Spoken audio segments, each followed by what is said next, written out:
welcome to this virtual author event from Majors and Quinn Booksellers. My name is Annie. I'm the events coordinator at Majors and Quinn, which is an independent bookstore based in Minneapolis, Minnesota, for those of you who are not joining locally. We're very pleased to have you watching today, and we are also very excited to have with us tonight author Sarah Jaffe, and in conversation with Melissa Gira Grant and, hold on one second. Something is happening. Oh. Says we're live, but are we live at the right place? Hold on. Oh my God. There we go. All right. Hi, everyone. If you were just watching me stare confusedly at my screen, I apologize. I was just making sure we were streaming to the right place. If you're tuning in, my name's Annie. I'm the events coordinator at Majors and Quinn Booksellers, and we are extremely pleased to have people viewing our author event, the book launch, this book launch day for Sarah Jaffe's Work Won't Love You Back. So we're very excited to have her in conversation with these two other authors and writers. If you are interested in asking a question, there will be a question and answer portion at the end of the evening, but you can write your questions at any time. Just type them in the chat box underneath this video or next to this video, and we will see them and we'll get to them at the end. For the most part, we're just going to be listening to a conversation between Sarah, Melissa, and Peter. We're very excited to hear about the book and hear about Sarah's new work. And also, if you're interested in purchasing a copy of Work Won't Love You Back, I will be dropping a link straight to the Majors and Quinn website into the chat that you can follow. Just as a reminder, for this event, you will also be receiving a $5 discount code to majorsandquinn.com. We humbly suggest you use it towards a copy of Sarah's brand new book, but it is also usable for anything on the Majors and Quinn website. And that's just to say thank you for watching a virtual event from an independent bookstore. So I am just going to briefly introduce our speakers tonight, and then we will get on to the discussion, the main event. Of course, tonight we have Sarah Jaffe, who's the author of Necessary Trouble, Americans in Revolt, which has been called the most compelling social and political portrait of our age. Sarah is a Type Media Center reporting fellow and an independent journalist covering the politics of power from the workplace to the streets. Her work has appeared in the New York Times, The Nation, The Guardian, Washington Post, The New Republic, The Atlantic, and many other publications. And she's the co-host with Michelle Chen of Dissent Magazine's Belabored podcast, as well as a columnist at the Progressive and New Labor Forum. Melissa Gira Grant is a staff writer covering justice at the New Republic. She is author of Playing the Whore, The Work of Sex Work from Verso Press. And Peter Frase is a writer and activist. His writing has appeared in Jacobin, in these Times, and other publications. His book, Four Futures, was published also by Verso in 2016 and subsequently translated into 11 foreign editions. Peter, Melissa, Sarah, thank you so much for being here tonight. Everyone who's watching, thank you. Remember to ask your questions in the chat, and I will be back later in the evening. Bye. Hi. It's so weird to do these things virtually, but I really love that the background here feels like I'm in the bookstore because I love Majors and Quinn. It's a lovely bookshop. So we thought that I would start out by just reading a tiny bit of this book that I have right here that I wrote. And then we're going to talk to each other about work and how it sucks for a little while, and then let you ask some questions that some of you might actually have about all this. So, we are now living with the consequences of a historic loss for working people, a shift in the global order that splintered the working class, pitting workers against each other while power and wealth reconsolidated in the hands of a few staggeringly wealthy folks at the top. Our current common sense about work has the story backward. It is not a victory to have work demand our love along with our time, our brains, and our bodies. The wild fantasies of those movements of the 1960s and 1970s for freedom and plenty were subverted. Nothing, as the feminist activist and scholar Sylvia Federici wrote, so effectively stifles our lives as the transformation into work of the activities and relations that satisfy our desires. With industrial jobs waning, more and more of us are falling into jobs that require some version of the labor of love ethic. In the United States, the fields adding the most jobs are nursing, food service, and home health care, all gendered jobs where the worker is expected to care for other people. These kinds of service positions draw on the skills presumed to come naturally to women. They are seen as extensions of the caring work they are expected to do for their families. High on the job growth, too, are computer programmers who might earn higher salaries, but are also expected to demonstrate passion for their work, though they show it through their long hours more than in outpourings of emotion. Their work is closer to the jobs of other creatives, entertainers perhaps, or journalists like myself, rooted in our old notions of artistic work. If caring work is familial love, based in the all-sacrificing love of the mother, creative work is romantic love, based in a different kind of self-sacrifice and voluntary commitment that is expected on some level to love you back. Yet work never, ever loves you back. The compulsion to be happy at work, in other words, is always a demand for emotional work from the worker. Work, after all, has no feelings. Capitalism cannot love. This new work ethic, in which work is expected to give us something like self-actualization, cannot help but fail. Most jobs will not make us happy, and even the ones that do will often be a source of deep frustration. We might have the best possible boss in the world, one who does genuinely care about us, but they will remain a boss, and financial concerns will come first for them. Capitalism shapes all of our lives. Even under Fordism, it reached well past the bounds of the workplace, and its disciplinary processes extend beyond what is necessary simply for extracting profits. Domination and subordination at work, as Kathy Weeks argued, are central to capitalism, and the workplace is where most people face the reality of how little freedom they have. As we look to the future, where debates over automation, a pandemic, and the climate crisis loom large, it is becoming increasingly clear that fewer of us than ever are needed to produce what is necessary for human flourishing. Our current world of work is helping to doom the earth, yet it remains nearly impossible to imagine a world where we have what we need, whether or not we have jobs. Call it workplace realism. So, that gives you a brief understanding of what this book is going to be like. So I don't know which of you wants to go first with some responses to that or questions for me or each other. I can go first. I have my notes that I just made for you. This is so weird also. I would never get to do this on a real stage. So thank you all for humoring me. I want to talk about work has no feelings. I feel like that's, in some of the requests / demands that you've been getting from some people responding to the book, that you perform the feeling labor of giving them self-help tips or something, like mistaking or maybe assuming that the book is about like how to get work to love you back or how to more love your work. Like, it's really interesting. And I'm just wondering if you could say a little bit about like the work of having to love your job. It's interesting, right? That there's layers to this thing where like we're expected to love our jobs in general. Then I'm expected in particular to sort of demonstrate this excitement about this book, which like I do feel, right? I wrote a book, it's cool. People are actually like buying it and reviewing it. And oh my God, that's amazing, right? But also it's still work. And it was like an astronomical amount of work to make this book happen and then do like revisions to it during a global pandemic and all of those other things. And then like a lot of the fun of being on book tour is not happening right now, right? I'm doing all of this from like this lonely little bedroom here. And I've been trying to figure out sort of what it is exactly that makes people assume that my book is an advice book or that I should have answers. And I asked a friend who wrote a book about the neoliberal revolution, which is also in many ways what my book is actually about. I was like, do people ask you how they should feel about all this? Like, are they, is this like a relationship that they expect to have with you? And he, of course, said no.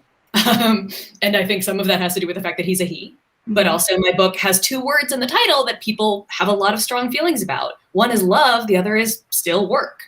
And I think we have a hard time still thinking of work as like a political question and thinking that this is also a book about the neoliberal revolution. Which apparently succeeded so well that people exactly. are seeing this as an advice book, right? Yeah, and so I think it's interesting, right? It's I'm a panko commie, and my book is getting reviewed in the Financial Times, which is great. I'm super here for it, and like business podcasts want to talk to me, and I think that's amazing. But like, we can only sort of seem to conceive of a book about work as a business book, which presumably is somehow going to give you productivity advice, or just like personal essays or something. I don't know. It's hard still to sort of turn people's heads and say, like, I'm writing about political changes that have actually deeply affected everybody in the way we live our lives every day. And of course, this happened a lot to you when you were on tour with your book too, Melissa. Well, I don't think about you so much either. Dare write about sex and work together. You're just completely fun. No, I think I want Peter to jump in. I'm sorry. Yeah, no, I guess where I was going to sort of go with that, I mean, this takes it in a slightly different direction, but like in terms of the reception of the book and people's inability to quite understand what you're doing, one thing I think, you're working with a lot of pretty complicated ideas and histories that you're like putting in a quite smooth way. But like one of the things I think that people may get hung up on, especially people who are newer to some of this stuff, is like this idea of, okay, is this book about how work is bad and we should all do less of it? Or is it about how we should recognize what work is work so that we can properly, reward and support it? And, you talk about how it can be both of those things, especially through like the wages for housework discussion. But I don't know if you want to maybe sort of go into that in a little bit and sort of explore that, because I feel like that's not necessarily an obvious thing to wrap your mind around if you're not immersed in these debates. Yeah. And I should also be clear that like lots of people have had wonderful things to say about this book, and the reviews so far have like made me blush. So, it's a particular subset of conversations that I've been having, but it is an interesting one. I think the problem is that like the answer is so huge, right? The answer is like to what do we do about the way that work is like we have to completely overhaul capitalist society, right? That we can't like continue to exist this way. But we already, like pandemic life, we're living in a drastically overhauled capitalist society right now, right? Like the amount that our lives have changed since March of last year, when I was, I finished this book February 28th of last year. I turned in the final sort of completed draft, and then I had to make edits during lockdown. But so we've already had to deal with that. And then we also have like climate change looming overhead, which, I end that little section that I read talking about that because like literally, we're going to burn the planet down if we don't drastically rethink the way we produce things and the way that we consume things. And both of those things are intimately connected with our work lives. And so, on some level, like it sucks that I don't have an individual solution for people because I don't have an individual solution for myself. I still don't know what the hell's going on in my life, and I'm 40 years old and I've written 2 books. But the problem is that like we have to actually deal with collective solutions. And I keep thinking about a piece that I have not finished reading yet that Aaron Bananev wrote in, I think, Logic magazine, right? It was that it's talking about the idea of planning, of central planning being something that we have to fight about, that these are questions that like, as people who believe in some idea of democracy, that means like we have to solve these together and I'm not going to be the, benevolent dictatorship or the benevolent dictator. I'm not a Leninist.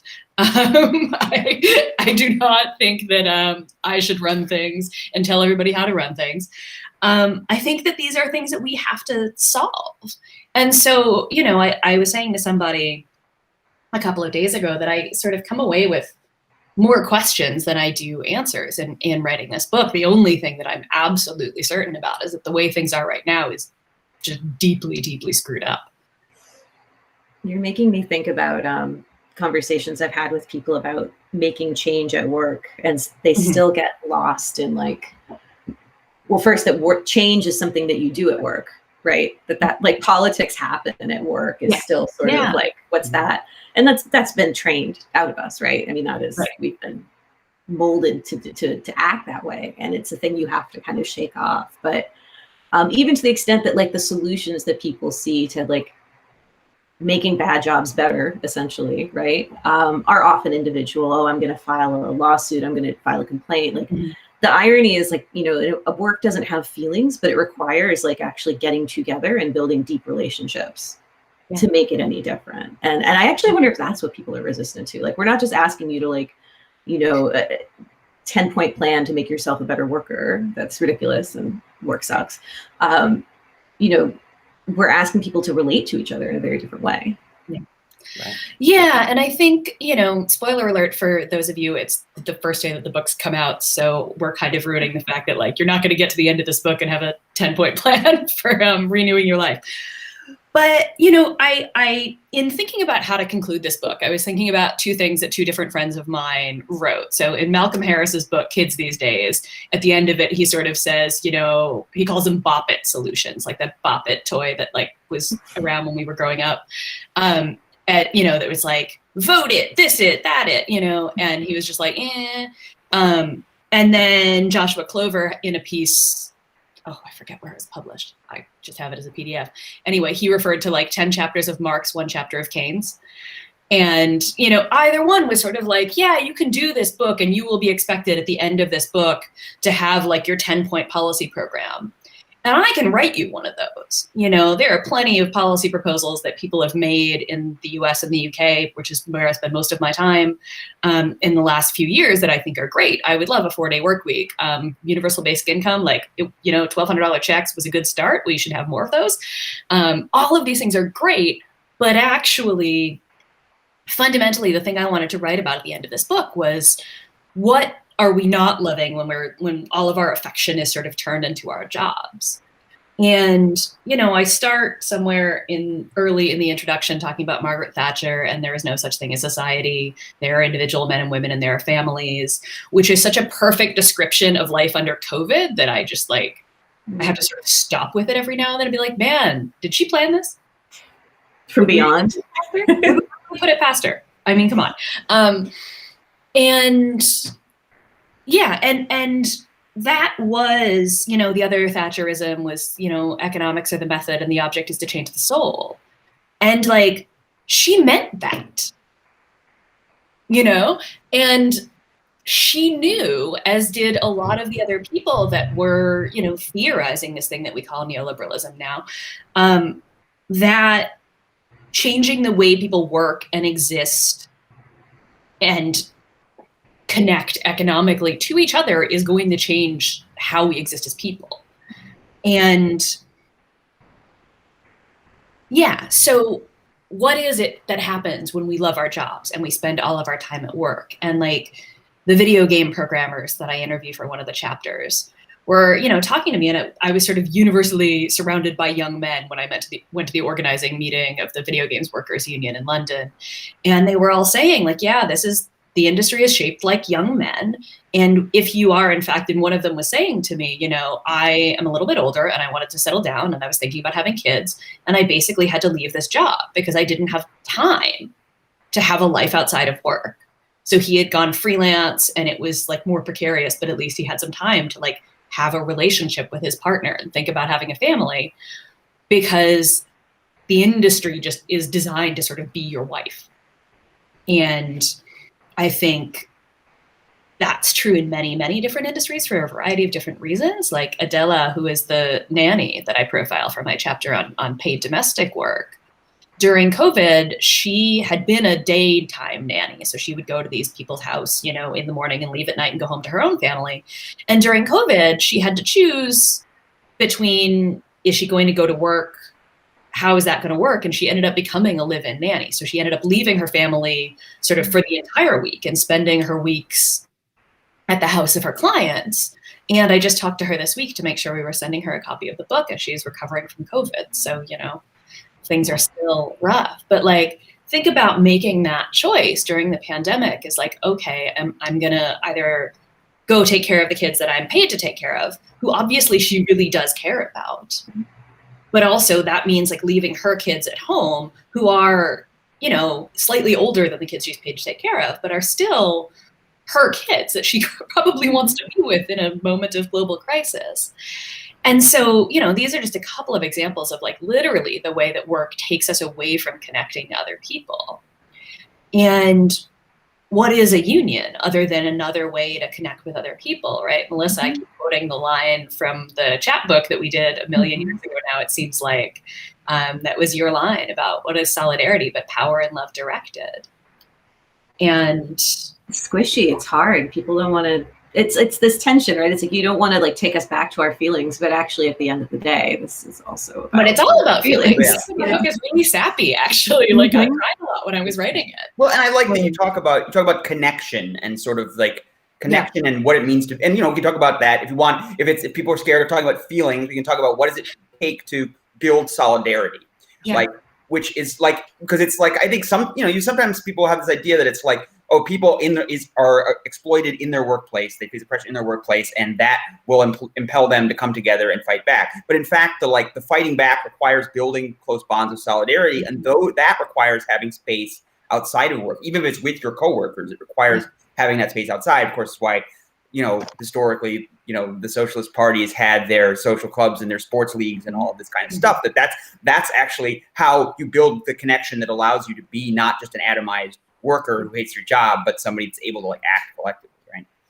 Take the socialist bowling. Peter has a friend who wrote a dissertation on socialist bowling leagues, in fact. So yeah, I am thinking a lot this week about the strike in Hunts Point, which for our listeners who are not from New York, which is probably most of you, Hunts Point Terminal Market is where a lot of the produce markets in New York City get their produce. So the workers at this place are really like very essential workers to the entire city of New York getting its food. And a lot of them have gotten sick during the pandemic. And so they were asking for a raise. They were asking for $1 an hour raise. And they didn't think that was unreasonable considering the work that they're being asked to do, which is sometimes hard to socially distance doing, and the necessity of that work to the city of New York.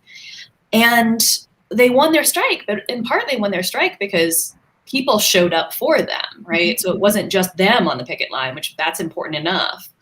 The withdrawal of your labor is like part one of winning the strike, but part two, and this is the thing that like the Chicago teachers, the LA teachers that I write about in this book have showed us, is that you have to actually like be connected in your community, be rooted in your community, because then your community will come out for you. And that happened in Chicago, and it happened in LA, and it happened with the Hunts Point strikers. And, you know, by the time Alexandria Ocasio-Cortez showed up on the picket line with the strikers, management caved because it was like, oh, people have their back. It's not just this isolated group of workers, which would be enough, but it's actually, particularly now when like production isn't happening the way it used to, and you're not sort of able to shut down production in the same way, or often, you know, companies like the strikers at General Motors last year were striking in part to try to keep plants open, that's a lot harder to do. But when you are doing the work of social reproduction, whether that's teaching or whether that's, you know, a food market, that connection with the community really means a lot. And that's something that allows these strikes to become bigger than just the workers who are taking part in them. And it stops people. I think it was the Times that had a headline that changed in the midst of the strike. I can't remember it exactly, but yeah, you know, it changed from something that was like mostly about the strike to something that was about us being robbed of our food by the strike. Basically it was this. The first headline was workers are on strike for $1 more an hour, and then the new headline was, you know, strike, you know, it risks the food supply chain or something like that. Yeah, and it was Matt Pierce, I think, from the LA Times, who was like this, you know, the first headline was written from the point of view of labor, the second one is written from the point of view of capital, which is really interesting. And I mean, not necessarily true, right? Like workers are also consumers, right? These things are not sort of separable, which Marx wrote about, although everybody forgets that Marx wrote about that. And so, we do all depend on that kind of work happening, right? And this is why there's such a fight about reopening the schools, right? Is that like, in order for like the rest of sort of capitalism to function, the schools have to go on, and not just teaching over Zoom, because like, let's be real, mostly they don't care about whether you're teaching over Zoom. The teaching part is like the part that Rahm Emanuel, or he's not mayor anymore, but Lori Lightfoot cares about the least. The part they care about the most is the child care, because then you're taking care of the children, so then like everybody else can go to work. Meanwhile, the teachers are driving themselves nuts, and I've been working on a feature story about this, talking to teachers about like, how has teaching been, and how have you found any ways to make teaching virtually like less terrible? How are you reaching the kids? Do you have any good stories about this? Because it's been like horribly hard when they're not there in person. But the real reason that everybody is so pent up, and like Trump and Betsy DeVos wanted to reopen the schools, is not because Betsy DeVos cares about working class kids missing their education. Right? She does not care about that one tiny little bit. She cares about capital accumulation continuing, right? So that, and it's not about teachers. How can we create a situation where this would be safe for you, where this would work for you? It's like It's not at all like what happened with the nurses. Well, maybe it's actually not so different, because I feel like with the nurses, when they were going on, having protests and rallies about insufficient PPE and a whole host of other things, I feel like they kind of got love bombed almost, where it was like, hooray, thank you, nurses. And it's like, this isn't actually making my job safer. Thank you for applauding. I need a lot more than that. Yeah, you can't eat applause. You can't eat, whatever. And, clapping and loving you won't keep you safe from COVID. Yeah, I think it's a really, I was writing a piece the other day that's tied to this for The Guardian that was about sort of affect as a source of surplus value, which is a line I stole from Marcus Gilroy Ware, who's a British media scholar. But in the way that like the thing that like Arlie Russell Hochschild called emotional labor, it was so easy to exploit. And for people who aren't sort of familiar with that definition, and also because like the concept has crept a lot, what she was talking about was the production of feelings in somebody else by controlling your own emotions. So when I was working in restaurants, I didn't just have to smile because like my boss wanted me to smile. I had to like be pleasant to the customers because I have to make the customers feel good so that they tip me well, because that's, that was the money that I made that night. So I think the part of emotional labor that gets lost a lot of the time is the part about production of feelings. And that has never been easy for us to think about, like putting a monetary value, because that is how capitalism, values things on. We don't really talk about that in the same way that we talk about, producing a car at the General Motors plant, producing good feelings in somebody. Her original book was about flight attendants. And, if you talk to flight attendants, I had a good friend while I was waiting tables, in fact, she was a flight attendant, and she was like, the amount of safety information and training we have to go through is crazy. And like, people think of us as sky waitresses, but really we're EMTs who also serve you food. Mm-hmm. And, and the amount of work that they had to do, and I can't imagine how awful it's been now during a pandemic with some customers being jerks about wearing masks and like, oh, you're going to risk your life. And then we're on a flying tin can. And I'm afraid of flying. Does anybody notice that? I think flight attendants are superheroes. Like, you just imagine like the importance of producing that feeling in somebody when you are on a flying tin can over the Atlantic Ocean is like exponentially more important than when I was in a restaurant and the worst thing that could happen is, somebody stiffs me on the bill. So yeah, that kind of thing, though, we don't put a monetary value on it. We don't really understand how to talk about the importance of it. So those workers, sort of get paid in good feelings, and teachers are supposed to love their students, and nurses are supposed to love their patients. And in reality, like, that's that's been the excuse for them having to do more and more and more and more with less and less and less and less. And now it's just like you're expected to be willing to sort of sacrifice yourself to go back to school during a pandemic or to go to the hospital, even though you don't have the proper protective equipment. And if you die, well, you're just, you signed up for that.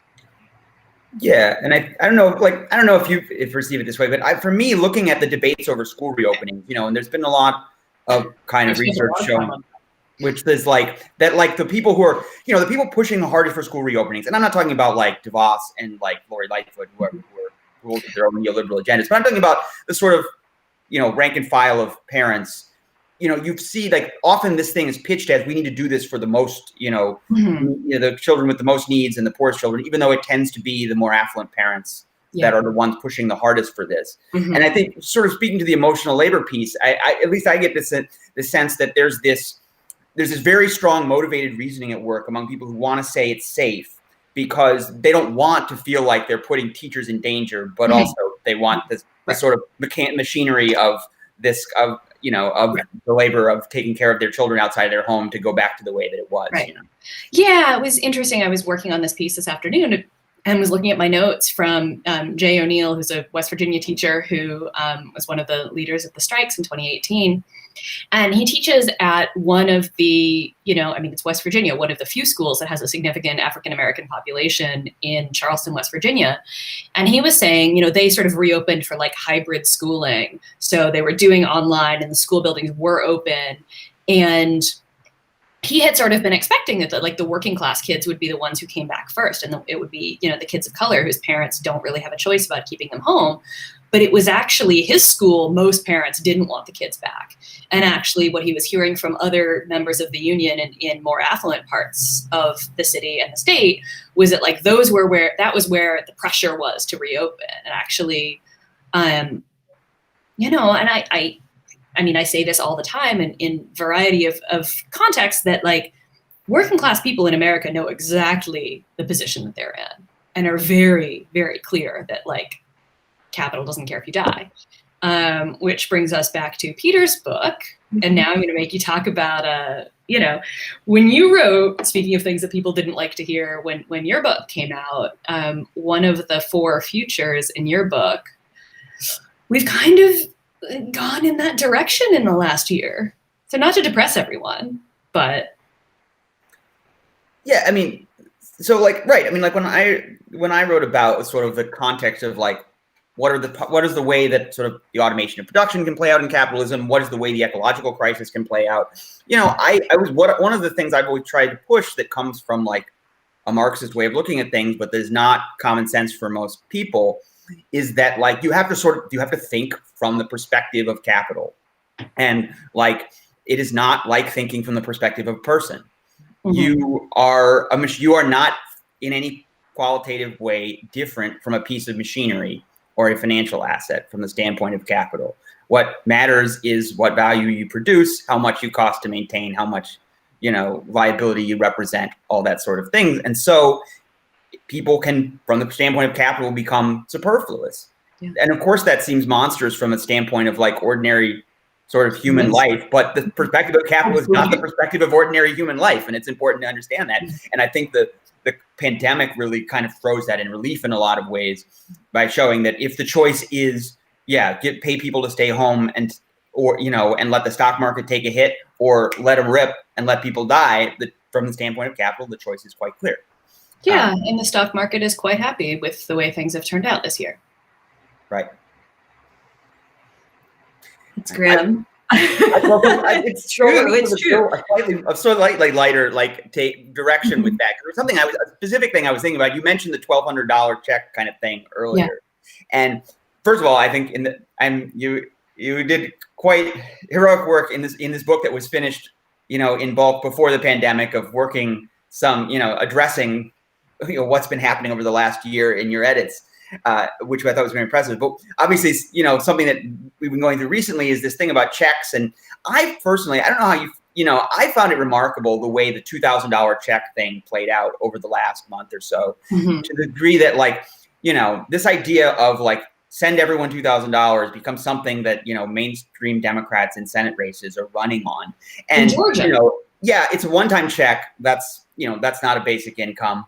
But people use it to say, well, really, we should be sending them those checks every month until the pandemic's over. That's still not a basic income, but still, relative to what I'm used to in, the politics of my lifetime, where, work is something you do at a job where someone pays you, and that's where your money's supposed to come from. And that there's supposed to be all these horrible things wrong with the idea of just sending people money. And I felt like, and I don't know, is this just sort of like, is this something that's sort of transient with the crisis conditions of the pandemic as it is now? Or how does it really reflect like some underlying shifts in how people are thinking about work and their relationship to it?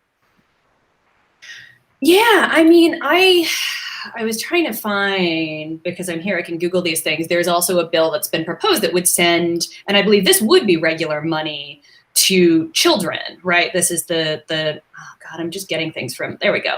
Because it's Sherrod Brown, it's my buddy Sherrod Brown who did it. Anyway, basically it would be like an expansion of the child tax credit, but they're proposing to actually send it to people as money and do that regularly. Yeah. Yeah, so $300 per month to American households for every child under 6, as well as $250 per month for every child between the ages of 6 and 17. So that was Biden's proposal. I think Brown's is a little bit more expansive. But that would be returning. Oh, so in the UK, they have child benefit, right? It's shrunk. I believe it's like £90 a month or something. That's also somewhere in my book. But it is money that is paid to the mother, which is gendered in a different way. But like, this is an ongoing thing, and everybody gets it. The Queen apparently took it to prove that it was universal. And yeah, and so returning to like sending people money when like not that long ago, right? Like we were all, politically aware humans when welfare reform passed in, 1996. Thank you, Bill Clinton.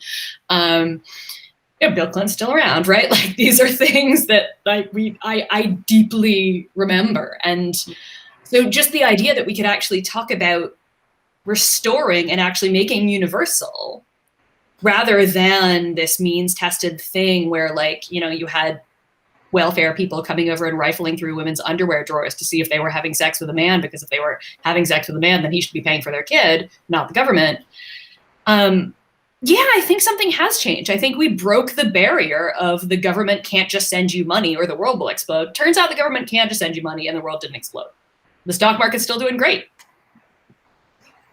It's interesting how like fast it slipped away from, we can't just give people money for doing nothing, right? We're all sort of keenly aware what like survival entails right now.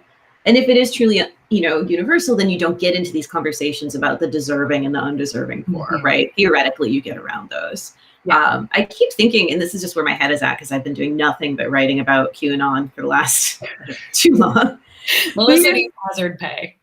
Seriously, here's a whole community, and it is, among many other things, a community of people who've been displaced from their jobs over the last year, who lost that workplace sociality, I think is part of what's driving them into the arms of the conspiracy theory, essentially. Absolutely. It's also work. QAnon is a lot of work. Like you're like constantly generating content. Like you're trying, there's influencers within QAnon who actually have turned it into quasi income streams. What I think that it's sort of the perverse reverse of this. They would rather do that. They would rather get sick. They would rather not wear masks. They would rather fight for the right to go back to work and get sick than to just take a check. Except then Trump was like, just give them their money. On his speech, right on January 6th, he was like, just give them their money. Like, come on. It was almost like a kind of a vaudevillian sort of shtick or something when he was saying it. It was very strange. It's funny, right? Because like my father used to always say that like certain things would like only be palatable for a Republican did it, right? He always thought like the first Black president, the first women president would be Republicans. He is wrong about the first and may well be wrong about the second because, how old is Joe Biden anyway? So that was mean. But like, anyway, Kamala Harris is now a sneeze away from the presidency. So, he was wrong. But I do think that it is not insignificant that a Republican president, and Donald Trump made a big deal out of signing his name to those checks, right? Right. That like the same way that it had to be a Democrat to take away welfare, right? That Bill Clinton had to be the one to destroy it. it weirdly might be Donald Trump who allows it to come back, which is not to say that Donald Trump meant to do anything good. No, I think he just But, likes like, having his name on things and making people, that I think was about making people feel indebted to him. Yes. Yes. And, you know, it was probably a play for re-election. And frankly, you know, Mitch McConnell scuttled that by not allowing him to have another round of them, because otherwise he probably would have won, which is depressing in itself. There's, you know, and also we should just say, like, ask some questions, folks. We will stop talking to each other and answer your questions if you have any. Or you can just enjoy 3 old friends talking to each other. No, it is funny that really, I mean, I know Trump officially left office on the 20th, but like, to me, that was his farewell address, telling people, go to the Capitol, fight, you should all have $2,000. To me, that's just like the same sort of context. That's Trumpism, right? It is a sort of rudimentary fascism, right? That like the welfare state, but just for you. Yes. And it's also always been true of the American welfare state. And this is why, like, I go back and forth whether I want to call Trumpism fascism or not, because it's also never been not true of any welfare state we've ever had in this country. Right. That somebody's always been carved out of it. And this is Peter's academic area of expertise. But I just want to say, like, the thing that is important to bring this back to the book I wrote, which we're ostensibly talking about, is that so much of the work that has now shaped what the workforce looks like was that work that was carved out of labor protections, was domestic work and farm work and nursing. Hospital nursing was carved out of labor protections until 1974. Like, when you look at all of this, we've always existed in a system that's partial and only designed for some people, and that mostly means white people, and it mostly meant white men up until, you know, however long. The fantasies about who is benefiting from social benefits versus like the people who actually are. Yeah, and just to add to that, sex work being completely, not that you excluded it, but like never being protected because it's being criminalized. Right. And that being another layer of you know, exclusion from, I mean, I don't know, it's interesting, like you would think in this moment that the veil would be ripped off for some people of like what it really requires to do these jobs, that it's not just about, you know, your empowerment at the job or your good feelings about the job, but like, you know, you're seeing what it takes. If you're actually paying attention to your kids and their Zoom classes, you're seeing what it takes to produce education, right? The nurses who've taken us inside of their jobs with TikTok or whatever, you're seeing the stakes. And I talked to Kathy Weeks about this, and I'm still unresolved. Like, is this actually going to help demystify some of the dynamics that you're writing about, and just be like, look, like, work can be super important. You can be very passionate about it, and yet you can't just like hero your way through it. That's not how we're going to live through this. Yeah. And we have a question. It's an interesting one. Well, Peter, I know you had something to say there. Yeah, and I'm just going to sort of say on it, like, I think that's, I mean, it sort of relates, I feel like, to what I was saying about the teachers returning to school before. Is it's just like people, you know, particularly people in certain like class positions, have such a strong motivation to want to deny that reality even when it's in front of them. And so that gets to the sort of the hero, you know, the sort of giving hero worship instead of like, right, we support the troops, but we don't end the wars. Like, that's, you know, that's kind of our culture in this country. And I think it's quite a powerful one. So I feel like that's the thing pushing the other way, is that no matter, you know, I think it's a continual, not that I'm using your view of this, but it's a, you know, recurring fallacy on the left that just by revealing the true barbarity of the conditions, that people will be roused to action. And of course, it never quite works that way. Yeah, I mean, that's always the tension, right? When, like, you know, I'm a journalist and I want to believe that if you tell people stories that something will happen, and yet it is also never enough. And that's why, as a journalist, the thing that I write about is organizing. That's actually what'll change it. It's not on its own enough to just be like, here's a story of a bad boss. Like, you actually have to do something about your bad boss. So the useful thing, actually, and I think of a talk that I saw Naomi Klein give last year before all hell broke loose. She was talking about teaching, because she's teaching at Rutgers now. And she was saying, you know, she's like, I have all these brilliant students who are super aware and super here for like critiques of surveillance capitalism and all these other things, but they don't believe there's anything you can do about it. And she said, that's why it's really important to actually cover the movements and talk about what people are doing about it. Because otherwise, you can have the best critique in the world and you can sort of tear the veil off of capital a million times. But until people believe that there's something you can do about it, Right. And that is why, it's also bringing us back to sort of where we started. Like, it's also kind of funny and slightly frustrating to me when people who have read my book are like, but what are the solutions? And I was like, every single chapter profiles somebody who is organizing on their job to change those conditions. Every single one of these chapters is full of solutions that are being proposed by the workers themselves.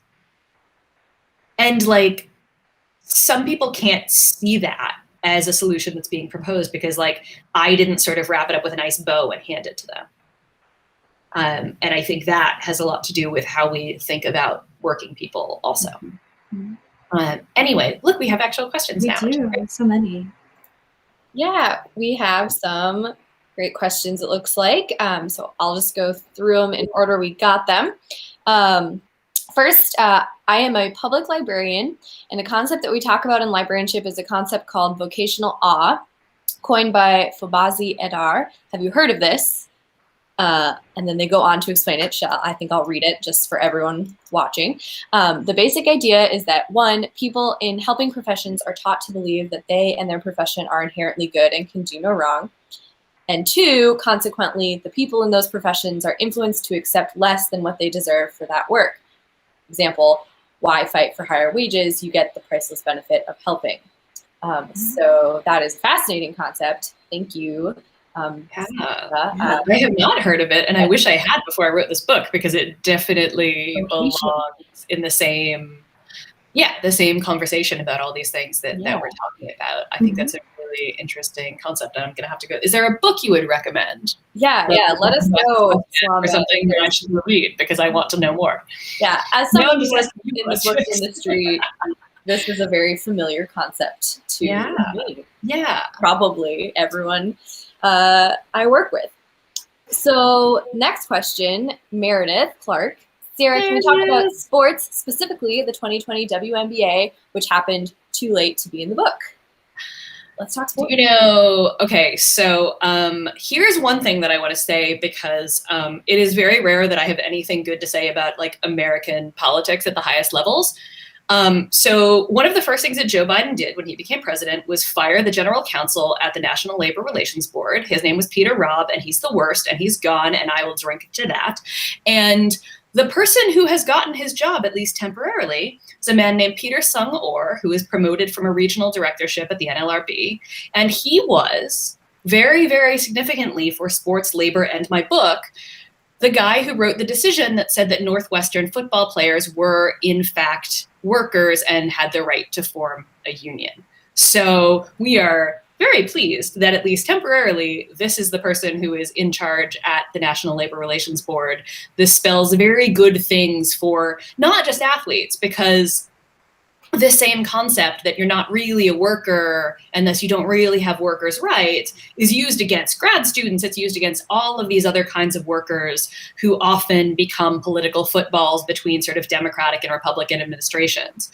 So it would be, unlike grad students who sort of become workers or not workers depending on whether there's a Republican or a Democrat in the White House, calling NCAA athletes workers would be so seismic for, among other things, the highest paid public employee in most states is the football coach at the public university.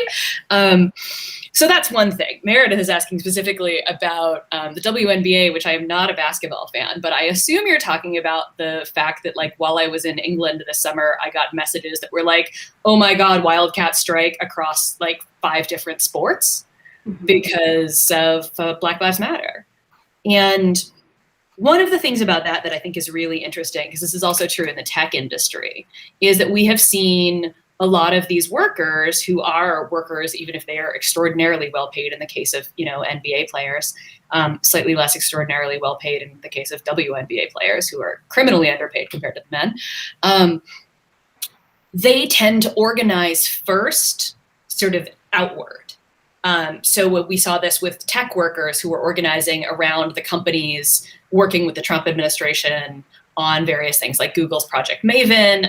Melissa probably knows more of the names of these things than I do because I'm blanking on them right now. And this happened in the case of the NBA, where players were just like, we're not going to play. And this was after, specifically, and Meredith is in Wisconsin right now, it was after the shooting in Kenosha. And excuse me, I had forgotten the name of the man who was killed. No, he wasn't killed. He survived it and then was handcuffed to a bed in the hospital, having been shot 6 or 7 times in the back. Yeah, that was an extraordinary moment.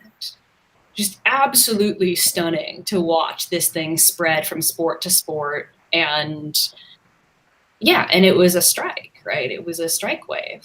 And I think the connection, again, sort of to bring it back to the working conditions in pro sports, where, again, we mostly have, in basketball and football in particular, also baseball, a lot of athletes of color entertaining a, majority white audience. And this year with COVID, having been sort of going through these ridiculous testing protocols and in order to, bring us the Super Bowl, like nothing's wrong with like no audience. And, I also think, and then I will wind this up because it is a subject that I will literally talk about for 3 hours, that it was really significant that these strikes happened when there were no fans in the stands.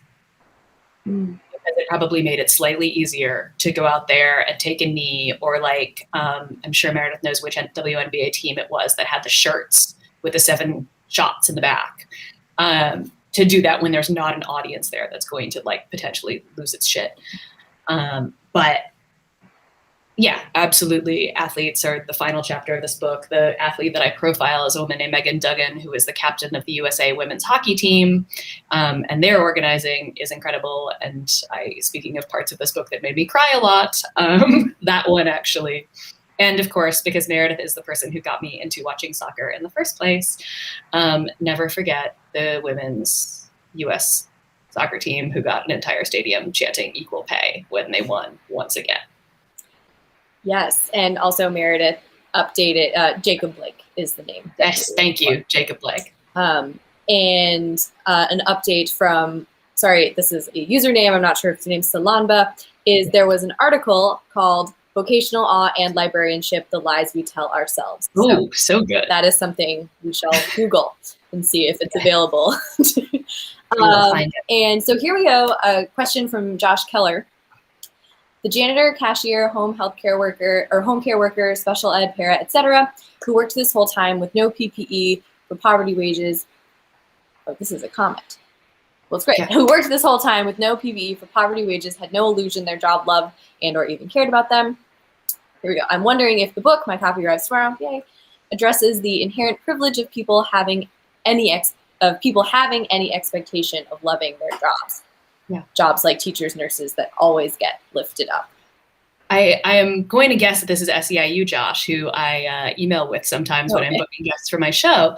And so I do talk about, because I think it's actually interesting, the degree to which home care workers who are incredibly low paid, and in fact are a lot of the jobs that people who are kicked off welfare were pushed into, are still expected to love their work, even when they're getting paid absolutely nothing and in often kind of terrible conditions. Retail workers are very much expected to love their jobs.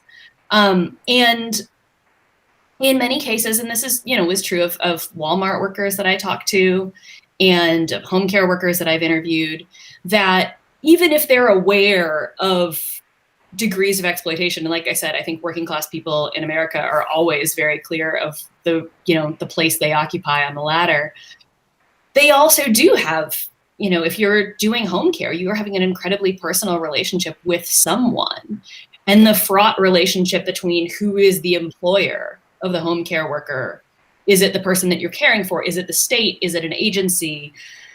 These questions that are what has allowed them to be carved out of labor law repeatedly. Thank you, Alito. There is still that expectation that they should get some intrinsic reward from this work. And I think that it's really true at many, many levels, that you will still get this idea that you're doing this work not because you need to get paid, but because you love it somehow, because you care about it somehow. I remember going to an interview, I tell this story all the time, for a job at a restaurant when, the tip minimum wage in fact still is $2.13 an hour. This was 18 years ago that I was applying for this job, and it was $2.13 an hour back then. And, the manager being all like, oh, well, where do you see yourself in 5 years and all of this stuff. And I was like, you're going to pay me $2.13 an hour to show up and serve food to people. You get me showing up functional, on time. That's what you get for that. You do not get this promise. But it is absolutely expected of workers at all levels. And I think that that's really, really telling that, it's not just a middle class problem at all. It's actually a problem everywhere. And the people who get it the worst are exactly the people that you're talking about. Well, and if I could just throw in something real quick, is that I feel like at the way this manifests itself at the level of policy wonks and academics and so on, is you get all these research and arguments that go out of their way to try and show that really workers get something out of work, and that's why you can't just give people checks. It's why you have people who need jobs, and we're not going to inquire too deeply into how crappy the jobs are. There's just they'll go jump through all kinds of statistical hoops to try to show that really it would be bad for people, even the workers with the most the hardest jobs, to just give them money, right? Because exactly of this investment and this idea that not only should workers get something out of the job intrinsically, that they do, even if we can't explain why. Mm-hmm. Yeah, right. And usually, right, it's the people who are sort of making that assumption. The studies, there was one, a few years ago, that was about people who had taken early retirement, or people who had been long-term laid off.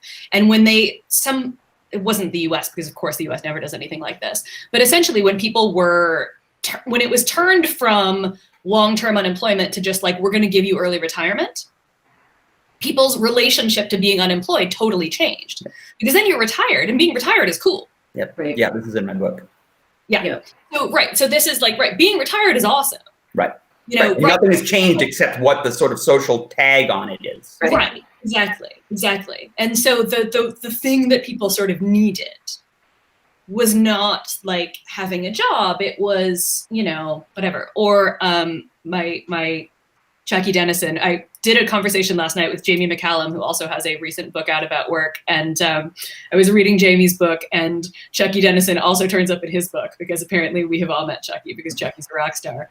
Jackie, if you happen to come to this event tonight, hello, I love you. So I met Chucky when he was working at Lordstown. Or actually, he just left working at Lordstown, and he was taking early retirement because he was tired of GM shuffling him around from plant to plant as they closed plants. And, he's a few years older than me, 2 or 3, I don't think much more. And was yeah, I'm going to take early retirement, and I'm going to be an activist. And so he's been doing fun things like bird dogging Trump on the campaign trail, showing up outside of other factories that have been closed. I think every 2 or 3 weeks I get a message from Chucky. It's hey, guess what I'm doing now? It's great fun. And so, yeah, you look at that and you're this person is not at all lacking for things to do with his early retirement. He's just, he happens to have been in a situation for, having been one of the last generation of workers to be able to get a job at GM right out of high school, and therefore get a decent pension. Yeah, if I'd retire at 45. That'd be cool. I would probably also spend my time raising hell in various ways if I had a pension at 45. If I had a pension now, good Lord, if I had health insurance now. So yeah, we have a question from Connor, and this will be our last question. I think it's a good one. So I'm curious, he says, I'm curious to hear more about the idea of emotional attachment to work and exploitation at movement or mission-oriented work, unions or political work especially. How do we balance that we need people with that political and often emotional commitment to the work, and how that usually immediately becomes exploited? Yeah, I mean, talk about people who are yelled at if they unionize, Mm-hmm. the staff union at the union, right? Or the nonprofit workers, which I have a whole chapter about. Because, yeah, and is this the kitty that we were hearing? Hello, kitty. I miss having a fluffy pet. Yeah, I think it's really tough, right? I was just talking about like, yeah, I would love it if somebody wants to give me a pension and I can just go be a hellraiser for a while. But if it's your job, suddenly you don't get to like tap out and go home when you're had enough and when you're exhausted and when you're totally worn out and brain dead. And I think one of the ways that this happens in sort of nonprofits in general is the needs of the staff get pitted against the needs of the clients. And one of the things that I sort of turned up while I was researching that chapter in particular was the history of nonprofit work, in particular, sort of charity work, as being something that kind of middle-class women who weren't supposed to go get real jobs did for a long time. And so, and this is, I'm really indebted to my friend Amy Schiller, who wrote a wonderful dissertation on philanthropy that I read and drew from, that this relationship of power sort of still shapes even the way a lot of unions end up, especially lately, doing or being structured.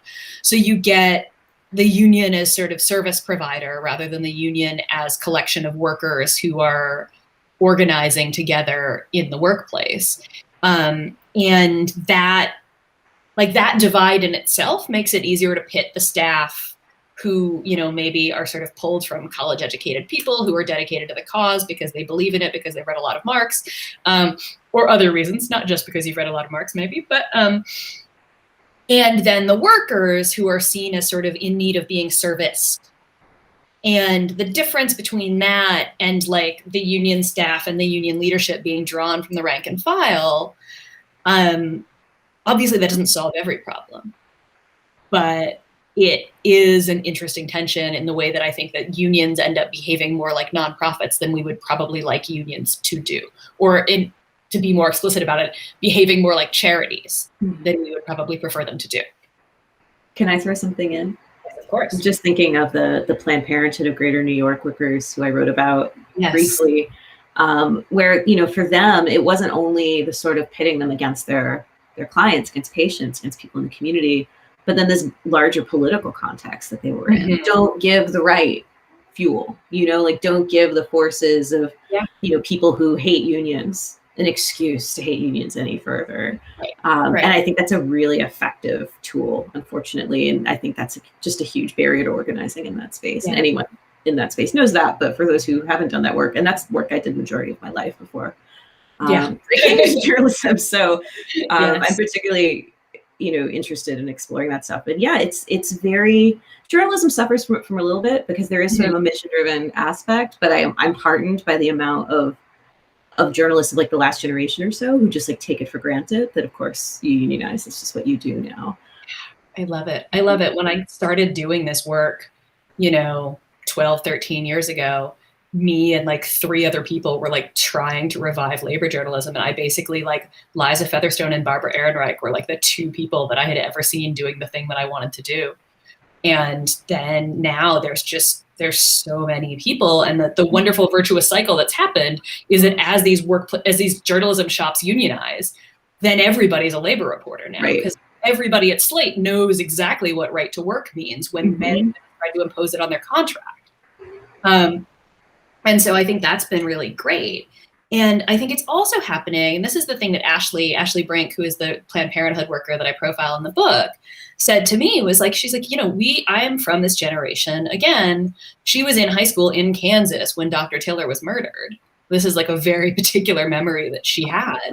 And she's like, we come from a generation that sees these, you know, that intersectionality like means something real to them. It's not just like a nice word that you put in your Twitter profile that you're an intersectional feminist. She's like, that means that reproductive justice includes labor rights. And that's very, very real. And I think that this is true when we're talking about union staff, when we're talking about nonprofit staff, when we're talking about healthcare work, which Planned Parenthood is like this interesting combination of both of those things, right? She is a healthcare worker and also works at this like politically contentious nonprofit organization. And in all of those places, like, yes, we want people to be dedicated to this work. We also want, like, I don't want to say I want the work to be dedicated to them back. I want like that to be valued socially. And it is, you know, to some degree, all of it, I would argue, is social reproduction work, right? I would argue that union organizing is social reproduction work. And that's stuff that we have to take seriously. And that means we have to take seriously, like, not just paying it decently, but being aware that it's work that you need time off from. I say this as, you know, it's 9 p.m. and we're talking about my job, but I'm going to go to bed soon, I swear. Well, thank you so much. Thank you everyone for all of your questions. Those were very good questions and also very good advice and tips. We're going to go look at these articles and all that. Thank you, Melissa and Peter, for being here as well, being here with Sarah. I want to remind everyone just one final time, you do have that coupon code in your email. It comes from the same email where the link to this event was. So you should head to the Majors in Quinn website and get your $5 off. Work Won't Love You Back, because it is a fascinating book, as I'm sure you can tell because you've been here with us for this whole hour, and you will get so much more from the entire book. So thank you, everyone. Have a wonderful evening, and I hope we get to have you at our next virtual event. Thanks.